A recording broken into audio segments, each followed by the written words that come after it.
and welcome to our Teaching for 21st Century webinars brought to you by the David Horowitz Freedom Center and the Glazov Gang. I am your host, Annie Cyrus. Please use the Q&A box on your screen if you have any questions, and I promise we will get to them as soon as the presentation for tonight is over. With that being said, it is my privilege to introduce our guest this evening, Jason Hale. He's the professor of philosophy at DePaul, I hope I'm pronouncing that correctly, University in Chicago. He's also a Sherman Fellow at the David Horowitz Freedom Center, and he's an author in his upcoming book as What Do White Americans Owe Black People? Hi, Jason. Hi, Annie. Nice Thank to you be so here. much for joining us tonight. It's my pleasure. We are all ears. What do white people owe black people? Well, not much, but before we get to that, it's a long journey towards explaining that. And many people will say, "Well, why even pose the question?" I mean, it's to many people, it's obvious that uh, nothing is owed. One race doesn't owe anything to another race. But as I wrote in my first book, my fourth book, we have an immigrant's letter. We have overcome an immigrant's letter to the American people. That book was written because I grew sick and tired of the Americophobia that I thought was being leveled against America, the hatred that was being leveled against America. I wrote it as a love letter to the American people to show what was exceptional about this country. I decided to write this book because there is something, I think, quite nefarious that's growing in this country that has been brewing for quite some time now, and that is the reparations movement. So if there are people who have a knee-jerk reaction and think, well, of course I don't owe black people anything, uh, I've written a book that traces the root of where that movement or where that question seems to have some sort of legitimacy. And it's written against the backdrop of continuous proclamations that white Americans are morally and financially indebted to black people in the United States of America. So in February of 2020,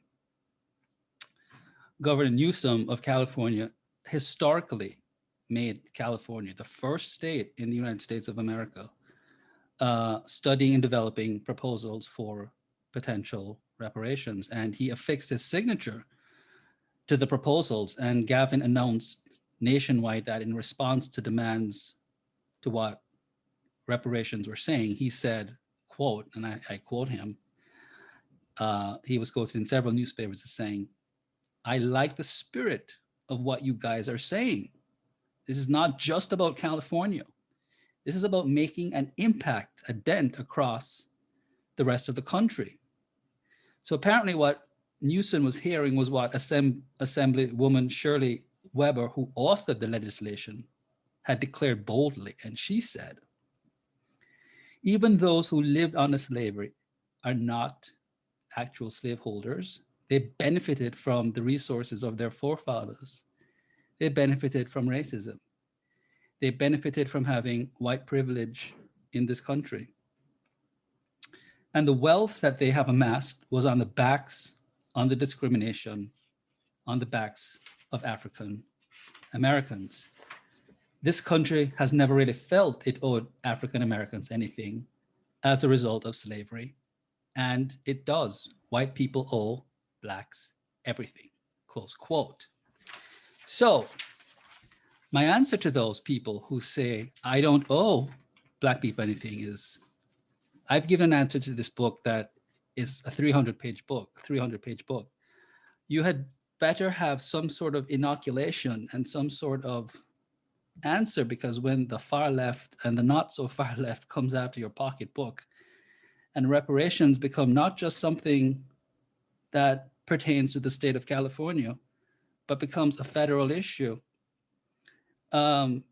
you'd better be prepared. And so what I'd like to do tonight, and what I've done in the book, which I hope it's on Amazon, I hope you'll order it early and get your order in. What I've done in this book is I've traced the history of how reparations for blacks actually started in 1776, believe it or not, from the moment that this country was founded, with a terrible birth defect called slavery, that alongside the institution of slavery, there were two parallel societies that were running. One was, which included the formulations of Thomas Jefferson, who was a slave owner, and people like Adams, who didn't own slaves, were fighting for the freedom of Blacks. I won't go too much into that today. What I want to talk about is the 1964 Civil Rights Act, which I describe as the third founding of America, the second founding being Lincoln's Gettysburg Address and the Civil War. And why I think the third founding really paved the way for the full debt, if one wants to call it a debt. I like to think of it more as a right that was wrong, a wrong that was righted, I should say, towards Blacks. But let me get back to this reparations argument first. So District Supervisor Shavon Walton actually introduced legislation to shepherd reparations in San Francisco, right? And Walton was able to redistribute or to redirect $120 million from the San Francisco Police Department to the Black community, made possible through discussion with the city's mayor and community leaders. And Asheville in North Carolina unanimously approved also a reparations resolution for Black residents. So this is something that is slowly making its way throughout the United States in a rather circuitous manner. Now, the Black writer, I call him the Black entertainer because he's really not a thinker, Ta-Nehisi Coates, writing about the need for reparations, does document in detail acts of racial discrimination against Blacks after the passage of the 1964 Civil Rights Act, which granted them, Blacks, full legal standing before the law. And he observes that in the 1960s and the early 1970s, many Blacks operating on the auspices of various protectionist organizations were not appealing to government simply for equality. He says they were no longer fleeing their racially biased neighborhoods in hopes of better deals elsewhere. He says they were charging society with a crime against their community. They wanted the crime ruled as such. So in 1968, these aggrieved individuals were no longer seeking the protection of the law. They were seeking reparations. So my argument is, after 1964, any act of racial discrimination that was committed against Blacks should have sought redress in the courts, but in the court of law. Ta-Nehisi Coates says, no, reparations were what should have been allocated among Blacks. And so Ta-Nehisi Coates' pleas for reparations based on pleas that today listen to this, Black job applicants without a criminal record enjoy roughly the same chance of getting hired as a white applicant with a criminal record, which is such an egregious lie, is a truism, he says, that qualifies Blacks for reparations. So I think that this is such an egregious lie that the only reason not to ignore it is that the biggest lying critic that I've ever read in the last 35 years has moral credibility not only among Blacks, but among well-intentioned whites who have become slaves to his anti-American rhetoric in order to bully them into making them feel that they both morally and financially are responsible for Black suffering. So reparations, according to Coates, would close the wealth gap, since based on his view, the wealth gap illustrates the enduring legacy of our country's shameful history of treating Black people as sub-citizens, sub-Americans, and subhumans. Now, in my view, since the alleged shameful wealth gap is not irreducibly causally linked to racial discrimination in all cases, as it equally applies to poverty-stricken whites living below the nationally accepted metric of what constitutes the poverty line, and further, since very poor whites have also been locked out of credit and loan programs shepherding them towards home ownership, then society, including wealthy and middle-class Blacks, would owe such whites reparations if one is going by any kind of fair ethical system. And I'm trained as an ethicist.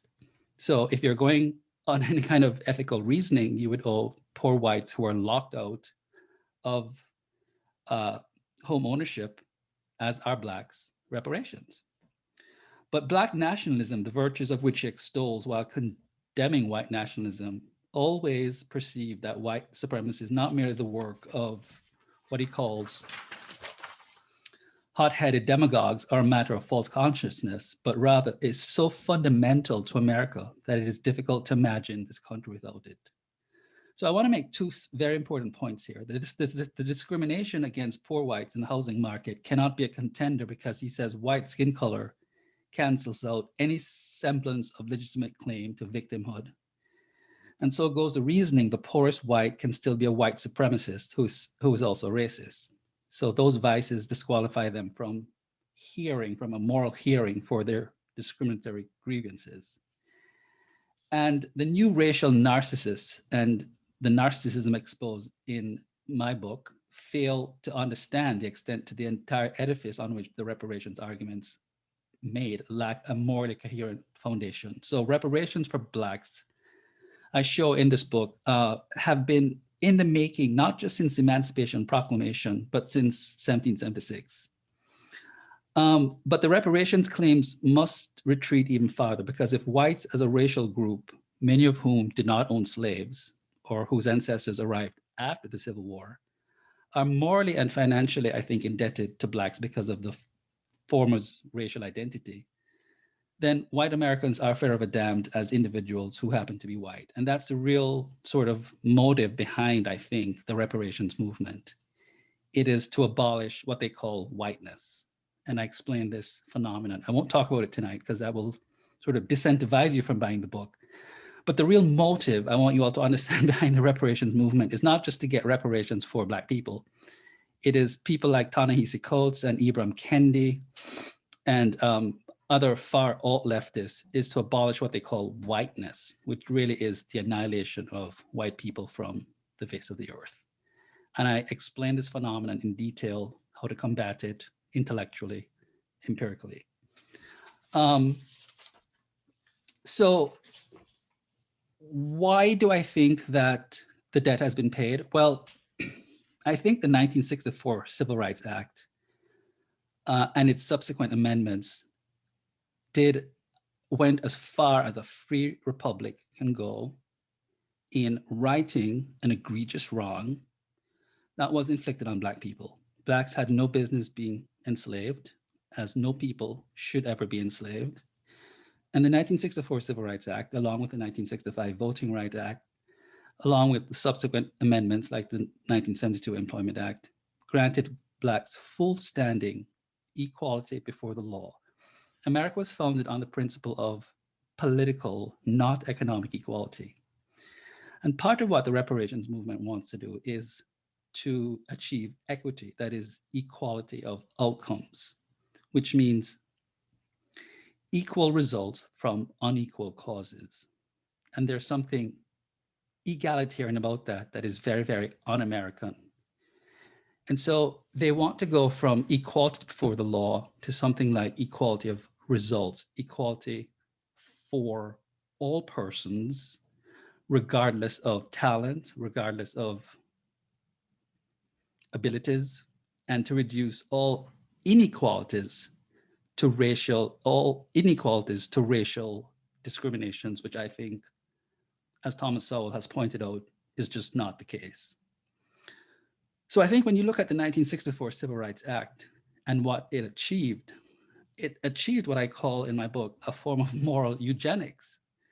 That is, it actually violated property rights. And I make the case that it probably was a justified violation of property rights given the collusion of the state and individuals in manufacturing racists.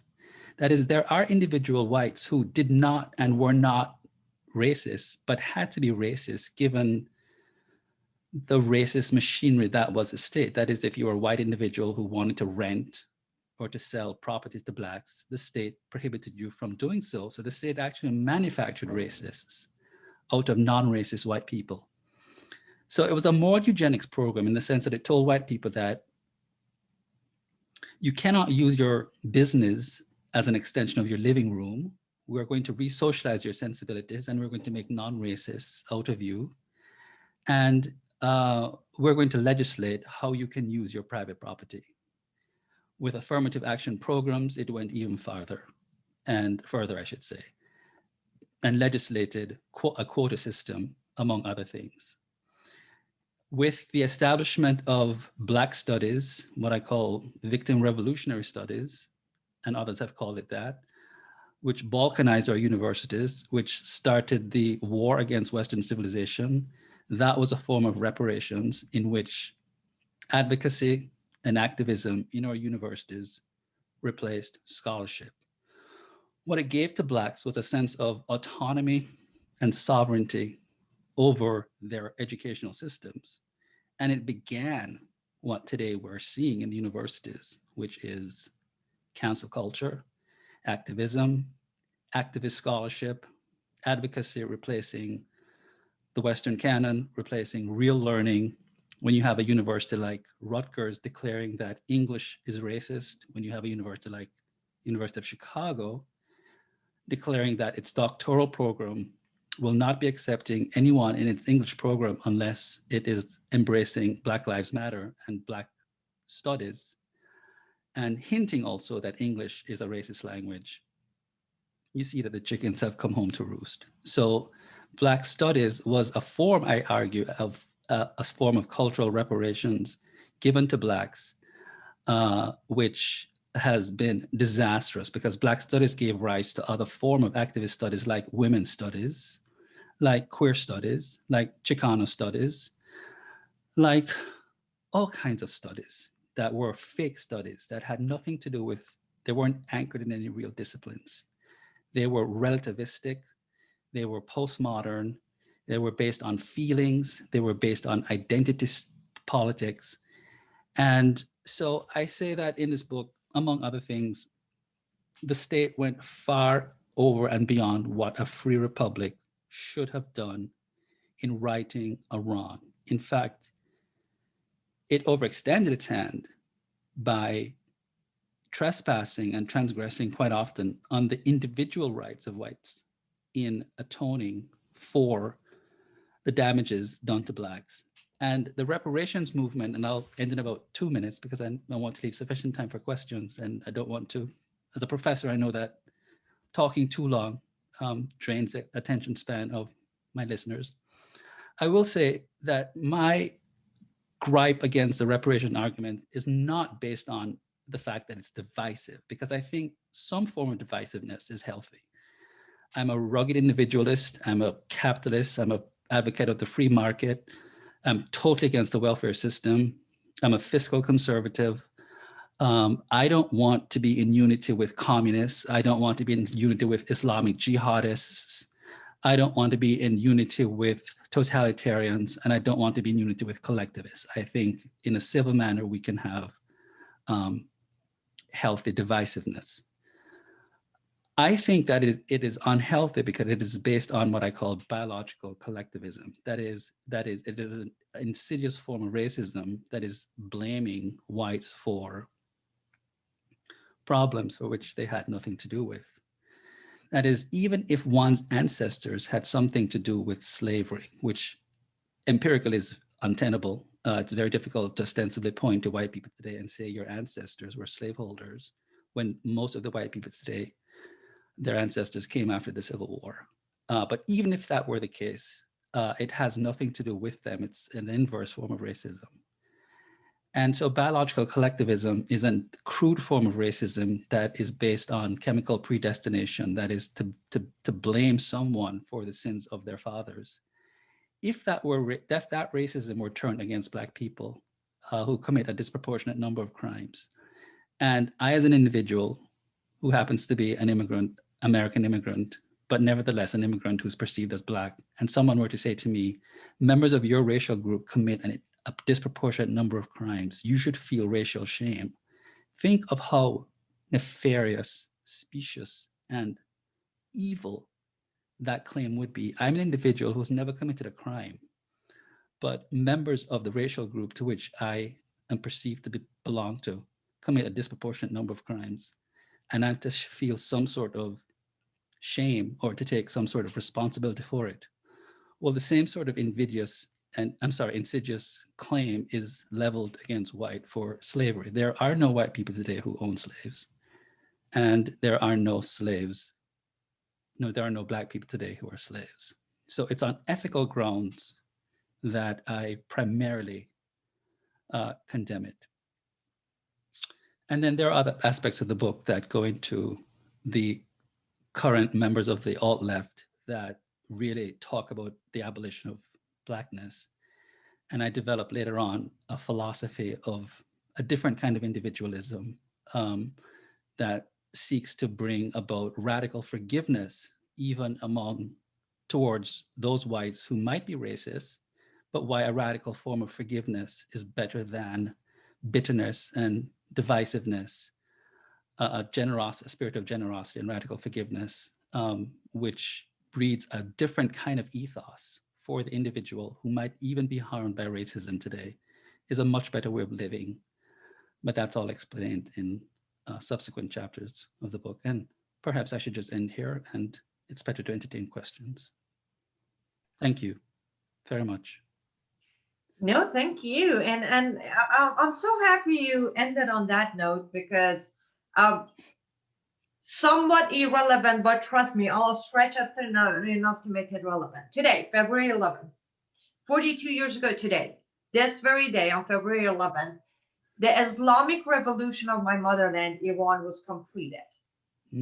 Today in Iran, they're all celebrating the 42nd anniversary of the Islamization of the country, the invasion as we call it. But the reason I say that, today also, Biden administration, being the same administration, which is the Democratic administration, which is all about we all have to bend over backward and empty our pockets and give it to Black people, are going back. They announced today that they are going back on to negotiate a new deal with Iran. So let me get this. Here's where I'm going to stretch it to connect it. We forgive the Iranian regime for storming our embassy 42 years ago, taking our people hostages, keeping them, torturing them. And we say it's not all Iranians, it was just few people back then who ran the government. But today in America, even though, as you mentioned, the government made slavery free and legal, people who live today, we're not going to forgive them. We're going to drag it all the way today. Do you see where I'm going with this? Mm-hmm. So let me start there. Where does this hypocrisy end, Jason? I don't know when it ends. It ends when we start by actually naming the real perpetrators and identifying real perpetrators of legitimate crimes, and then leaving it up to individuals. The Iranian government, as it exists today, is a disaster and is a criminal regime that is not even comparable to the way that the reparations movement would like to constitute the white body, if you want to call them a white body politic today. Mm-hmm. So I think the comparison that people would even try to make is one that can't be made, because we can ostensibly point to the Iranian government as, dare I say, an evil empire, an evil regime that does incalculable harm to its people. Many of those Iranian citizens were born after including, I think you were born after the revolution, right? Yes. Yes, of course. And a lot of them find themselves in a most untenable situation. So the hypocrisy starts when we can really ostensibly point to the real perpetrators of crimes and hold them accountable, and stop naming faceless people and grouping in a sort of odd and vicious and mean-spirited way a group of people for the sake just of attaining power and economic gain. I mean, reparations and victimology, which is tied to it, has become a cottage industry, and it pays to be a victim today in ways that real people in Iran, of course, are suffering and are bleeding, and their bodies are dying, and so we've just got to call people out for the ways in which many of these people who are claiming victimology and reparations, like Ta-Nehisi Coates and some of these people at the far left, are quite wealthy. They're wealthier than I am. And they gain $15,000 an hour to open their mouth and utter conceptual inanities and nonsense. So, yeah. Okay, let me go ahead and start reading the first question from our audience. Question says, why won't the Supreme Court just get rid of all of this reparations poison idea? Well, I What's think the fun in that? because I mean, look, I mean, it might go to the Supreme Court, right? And these reparations claims might get struck down. But I think this is the way America works, that and it's good that it works that way. It's unfortunate that it's going to take a lot of time and money and stupidity. But unfortunately, with, as John Stuart Mill, one of my favorite philosophers, say, with freedom comes a lot of inconveniences. And we just might have to go through the inconvenient motions of looking at these ridiculous reparative legislative gestures. It might not get to the Supreme Court. They might be killed on the chopping block at on the state levels first. Let's hope that that happens. But if enough individuals challenge them on constitutional grounds, they may never get to the Supreme Court. If we remain tacitly silent, and this is one of the reasons I wrote the book, and to trace the history and explain in great detail why the debt has been paid, it may go to the Supreme Court, and it may be killed completely, and we may never hear of reparations again, which would be my hope.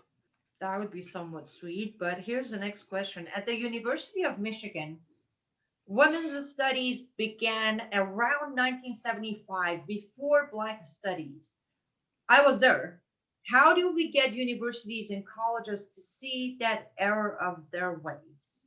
Well, I think Black Studies was started in the late 60s. I think Black Studies was the first of the revolutionary studies to start, if I am remembering correctly. And then it gave rise to these other studies. How do we see universities to see the errors of their ways? I have written about defunding universities entirely. I've written an article about shutting down the universities, defunding the social studies, the humanities that have become ideological indoctrination centers. You cannot get these, let me make it very clear, you cannot get these universities. I've written and we have overcome a whole chapter on the way in which the professoriate, they hate America, they hate capitalism, they hate reason, they hate Western civilization. They want to make no mistake about it, there are a bunch of Marxist, communists led insurrectionists who want to bring down America. You cannot, in reason, get them to see their way. What you have to do is defund them, get the federal, well, under this administration, I don't think you're going to get the federal government to defund them. I had tried my best by doing some lobbying on Capitol Hill 2 years ago, and I'd written to William Barr. Nothing came of it. I don't know what Betsy DeVos was doing as Secretary of Education. I think she was just overwhelmed and over her head with her job. But to answer the question, I don't know. I don't think you can get these people to see the errors of their ways. These people are self-righteous. They are locked in their curated silos. They are out to destroy Western civilization. They hate the West. To give you some examples, when I get emails and when other professors get emails saying, have you decolonized your syllabi? Meaning, have you rid it of every single Western canonical thinker? When we have, as I read in newspaper, high school teachers from K through 12 celebrating the fact that they have Homer, abolished from the syllabi, from their syllabi. The Iliad, the Odyssey cannot be taught. There's a move now to get Shakespeare canceled. We underestimate the conscientious drive of educators. It used to be college professors.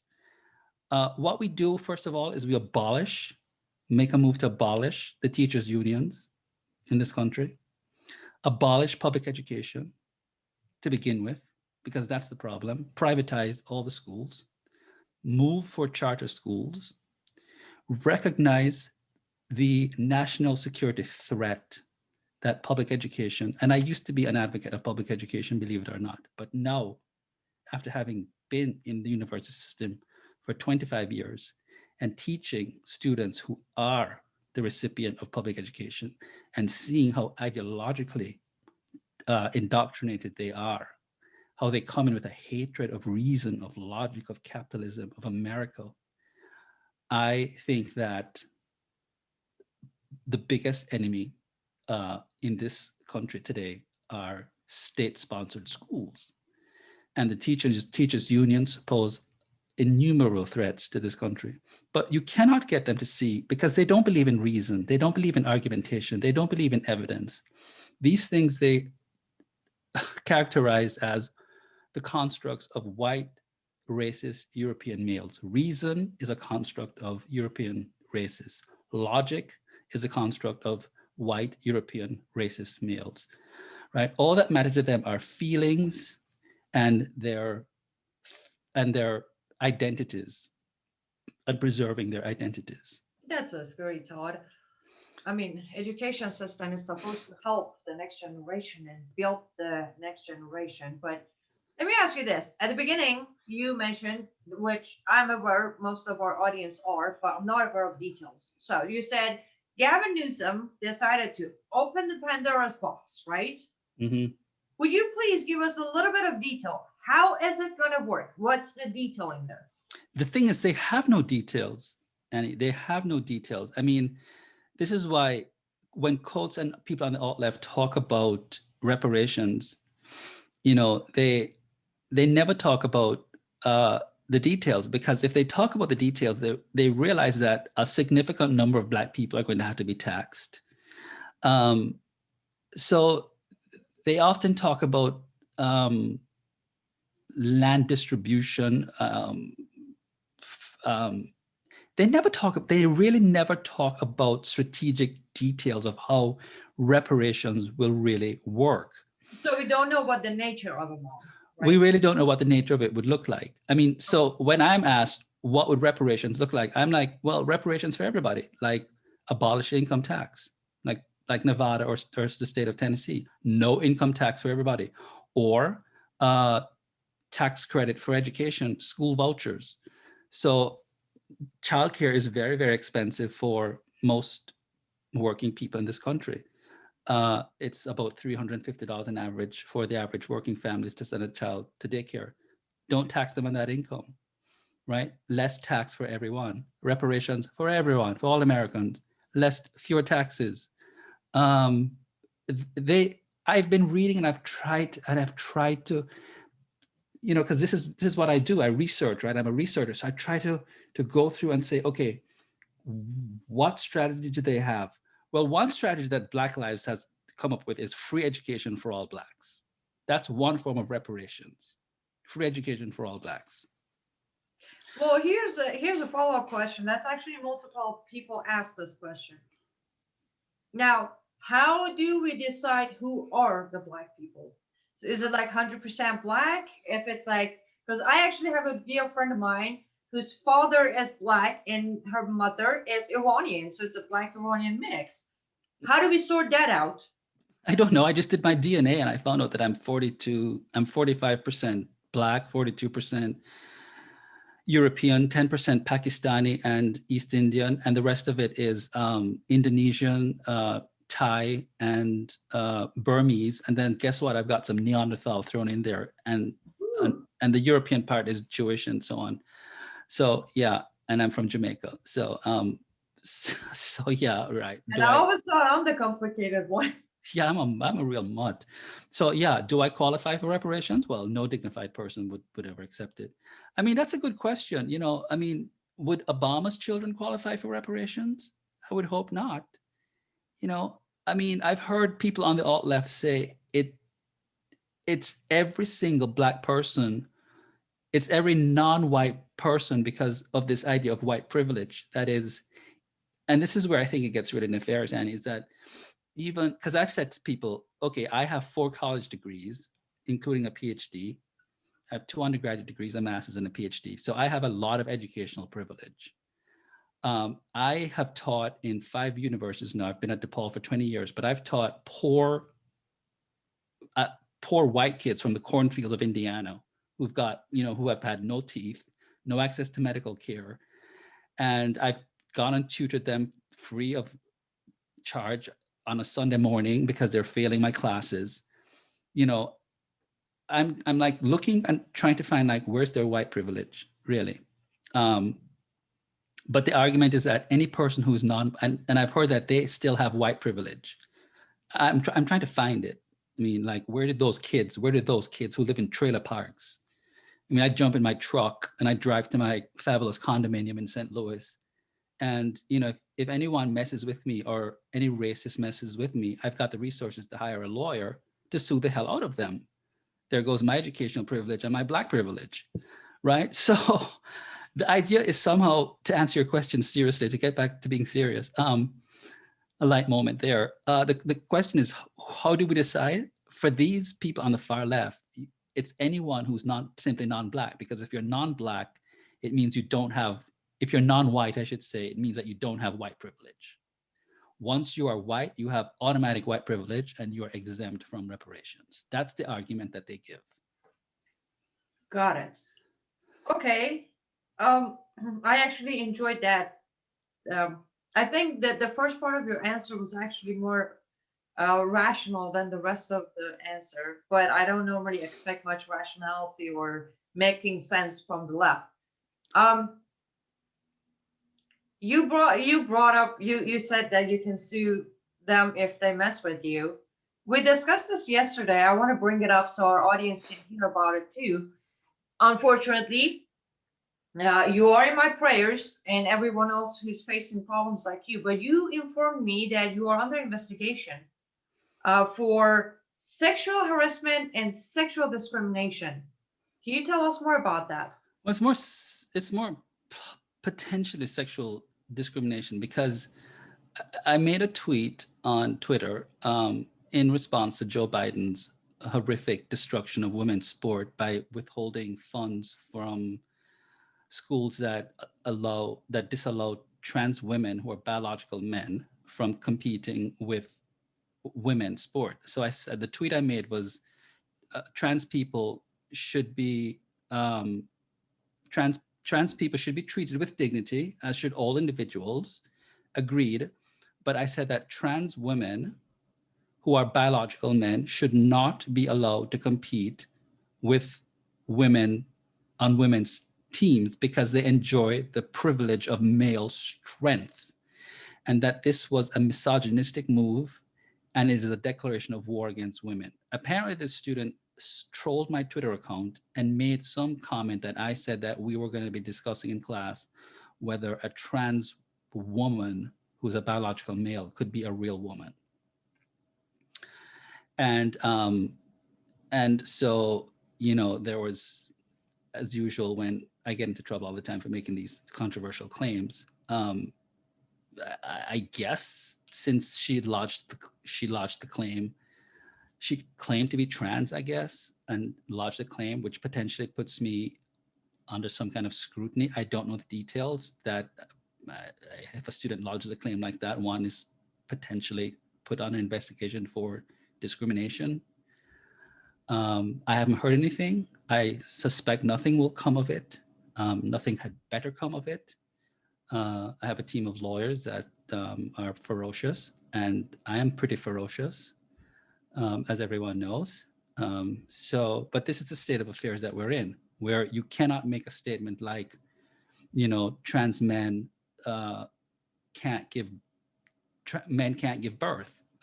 to children. This is what they're being taught through K through 12. Well, yes, they can, because men are giving birth. Well, no, you say trans men are biological women who have their reproductive apparatus in place. So when we say men give birth, it's a trans man who's a biological woman who has a reproductive apparatus. You're told this is what they're teaching kids through K through 12, that men can give birth to children. You can't say this in school. You can't even mention biological sex anymore, because God forbid you offend someone who's trans. So to talk about biological sex and that trans women are biological males who should not be competing in women's sports, and I use the word real women, that is women with the XX chromosomal markers versus men who have an XY chromosomal markers, that got me, that those tweets get me in trouble. So Okay, so just to make sure I am following everything that's happening with our beautiful free country, you are considered black, so you're oppressed until you say something that goes against trends, and then they are oppressed, and then your oppressed card is revoked, right? it's just, this whole thing is crazy. Agreed. And yes, yes, I guess one of the reason I don't tweet is it seems like tweets get us all in trouble for some reason. But I do hope that nothing comes out of it. I hope they just leave you alone, because it's ridiculous. You have the freedom to express your thoughts and tell the truth. I'm not saying nothing. I'm not saying anything that's not true. Trans women are biological men. Yes, they are. They are. And biological men typically are stronger than women. That's why we have women's sports, women's tennis, and men's tennis, and women's soccer and men's soccer. So biological men should not be competing with women's sports. It boggles the mind that one can just state what is commonsensical and be getting in trouble for something like this. And this idea that all of them are in transition or taking hormone treatment is not true. Anyone, you can have a guy who just looks like a linebacker, is 6'2", bulging muscles, decides that he's a woman, is not taking any hormones or anything like that, but decides he's transgendered, and he wants to compete with a woman on a women's team. There's something wrong with that. I'm sorry.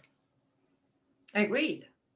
Actually, this morning I read about a trans boxer who crushed the skull of his opponent being a real woman. Exactly. See? And just like that, everybody's cheering him. I actually personally refuse. I always blame it on English is not my first language, so I only know he and she. And if you're not a she, you're not a she. If you're not a he, you're not a he. But let me ask you this. Back to the whole white privilege and white card, and so sad. I'm sorry. I don't even know where I belong in the middle of all of this, to be honest with you. Like, okay, so I have Russian blood in me. Does that make me white? But I'm Middle Eastern, so I'm brown. Are they going to make me pay black people? I really need it. Like, one of the questions was actually, okay, let's say for sake of argument, we all agree, which we don't. But for a minute, we say, well, I agree, okay, all white people should be very ashamed of what happened. And then all black people should be all rewarded, and, Then what happens in the middle? American Indians, Indian Indians, Iranians, Arabs, Mexicans. What happens to the rest of the country? Right. Well, yeah, what happens to the rest of the country is that the rest of the country retains its dignity and moves forward, which is I'm also writing this book, not just for white people to read it, but also for black people who might be suckered in and have their dignity eviscerated by these reparation claims idiots, these race pimps and hucksters, which is what they are, and as a way of holding their heads high and keeping their dignity and saying, I'm better than this. I don't need reparations. What I need is what every other American needs, which is freedom and liberty and the right to pursue my own happiness. I don't need payment or reparations for what my ancestors went through. Actually, Dr. Martin Luther King, the early civil rights leaders, not the late civil rights movement, which I think, as I kind of discuss in the book, I won't give it away. The late civil rights movement morphed into something quite nefarious. But the early civil rights movement promised, delivered what it promised, which was full legal standing before the law. Black people were admitted into the domain of the ethical, the pantheon of the human community. No one can be discriminated on the basis of race. No laws can be created that are punitive solely on the basis of race. What more do you want in a free society? Right? We value liberty and freedom more than anything else. And that's all that we want, freedom and our liberty. And we can't be guaranteed a utopia. Agreed. Here's now let's flip the table. You've met them, I've met them. There are actual white people who go, what do you mean we don't owe them anything? Up here, they actually truly believe they owe black people everything and they should bend over backward. Mhm. What's your answer to them? Well, those white people are actually moral masochists. You see, they love to expropriate Black people of their agency. They're a part of a managerial class. They're the biggest racists in the world. They're what you call white liberals, right? And they're the biggest racists. You know what they do? I was victim, not a victim. I'm never a victim. I was privy to those people in college. I never had a victim story to tell those people.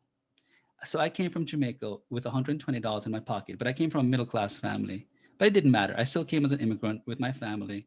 My mom came to give us moral support. $120, and I worked 4 jobs to put myself through school. Graduated magna cum laude, 45 hours a week. But I wasn't. I was poor, but I wasn't. I was happy and I was free. I didn't have a victim story, and they hated me for that. I didn't hate white people, and they hated me for that. I was supposed to have some grudge on my shoulder against white people. I didn't have. These people are white liberals who want to have their own plantation of victim centered Black people over whom they can lord it over. It actually elevates them up. They're the real white supremacists because they have such a low set of expectations of Blacks. They want to expropriate the agency of Blacks. They want to tell Blacks, you can't make it without our help. Your creative agency has been aborted, nullified by white people. They exaggerate to the point of hyperbole the potency that white people exercise over their lives. You see, it's not that I never encountered racism when I was in Stone Mountain. I moved to Klan country, by the way, when I moved to America in 1985. 95% of the people there were from the Ku Klux Klan because it was just cheap to live there. And I was like, I'm not afraid of anybody. And Confederate flags were like, every other house had a Confederate flag. And I was jogging in my neighborhood and there were pit bulls everywhere. And I was like, I walked with a stick, like, get up my way, get up my way.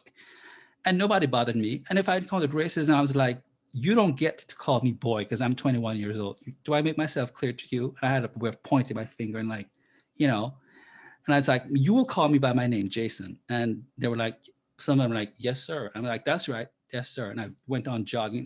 So I had no fear of white people. I had no chip on my shoulder.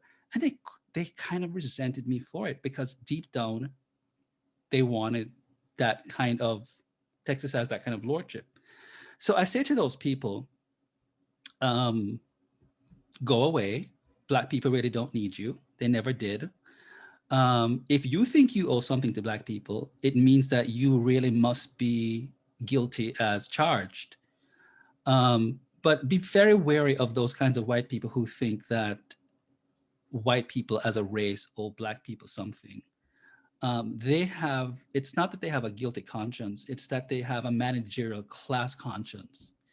And they're white supremacists who really want to exercise stewardship and lordship over an underclass of Black people whom they really think are helpless and expropriate their agency.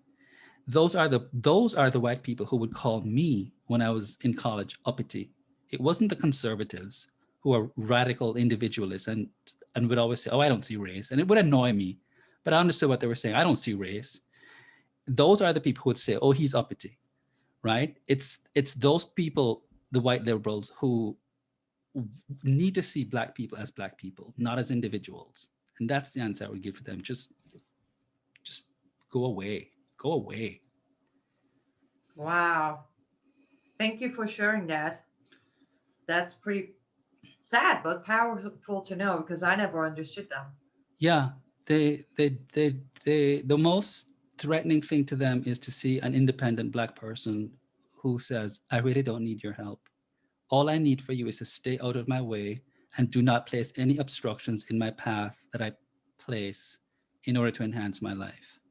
I mean, we all need help along the way from each other, right? But not because we are racially handicapped. Just as human beings, we need affirmation, we need support as human beings. I mean, I help my students, my friends help me to give me moral support, and we all need as human beings to affirm and help each other as human beings. But when that help is predicated on a sense of racial helplessness, in America today, there is something strange going on.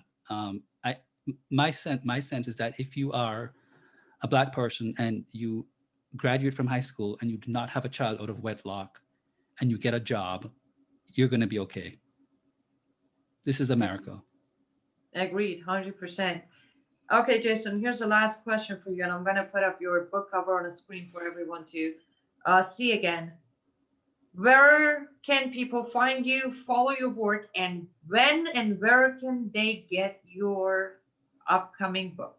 Well, they can get the upcoming book on Amazon, and they can also get the other one, We Have Overcome. All my books are on Amazon. They can follow me on Twitter. What is my Twitter handle? Oh God, I I don't even remember what my Twitter handle is. So you see how much I care about my Twitter handle. I think it's at Jason D Hill. Just I was just just about to say, I don't remember your handle, but I just look up your full name and it comes and it up. comes up on Twitter, yeah, and on Facebook you can. I love Facebook more than Twitter, so because I interact with my friends on, it's at Dr. Jason D Hill on Facebook, um, because I can write long messages on Facebook and interact with people more than Twitter.